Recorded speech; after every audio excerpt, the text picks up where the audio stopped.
A Organização Mundial de Saúde calculou nesta semana que cerca de 90% da população mundial possui algum nível de imunidade à Covid-19, embora tenha alertado para a ameaça de uma nova variante.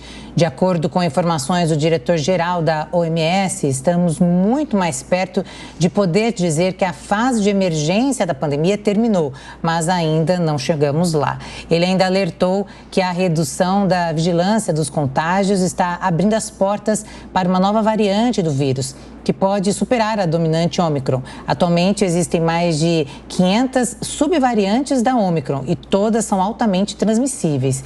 E sobre este assunto nós conversamos com a infectologista Raquel Stuck e ela começa explicando a imunização ao coronavírus conseguida com a vacina. Vamos acompanhar. 90% tem alguma proteção. O que significa isso? Que 90% das pessoas tiveram já uma exposição, né, ao SARS-CoV-2, ao vírus, ou através da vacina, que deu proteção, ou através da doença, e muitas delas tiveram os dois, foram vacinadas e adoeceram. Agora, o que a gente não sabe, então, isso não é um sinal fantástico, não é, por exemplo, 90% da população teve catapora. Tá bom, ninguém tem catapora duas vezes. Com a Covid a gente viu que não é assim. Né? E nós sabemos que a proteção ela vai diminuindo com o tempo, muito da proteção que o nosso organismo produz, que a gente chama até de imunidade celular, nós não conhecemos ainda exatamente qual o papel, qual a intensidade, quem tem mais imunidade celular ou não, quanto ela protege. Então, isso só mostra que as pessoas já tiveram um contato, mas isso não dá tranquilidade para que as pessoas achem que, olha, eu já tenho alguma proteção, eu posso me descuidar. Isso é o primeiro ponto.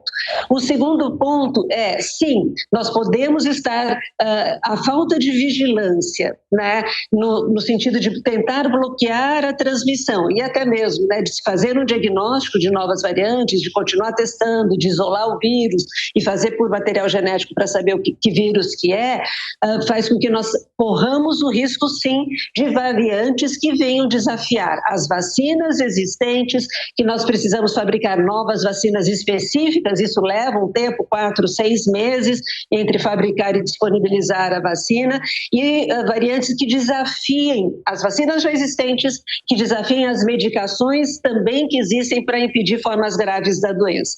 Então, essa preocupação ainda existe, esse vírus continua mutando, como você falou, são mais de 500 variantes que já existem, e a gente sabe só das mais importantes, mas é sempre uma preocupação, sim. E a gente sabe também, Daniel, que quem está aqui conosco, que a Covid, ela não é definitivamente uma gripezinha. Mesmo quem tem caso leve, quadro leve, um resfriado, como se fosse uma gripezinha, pode ter consequências até nos próximos 6 meses depois da infecção. Aumenta risco de infarto, aumenta risco de derrame. Então, a Covid, é melhor não ter.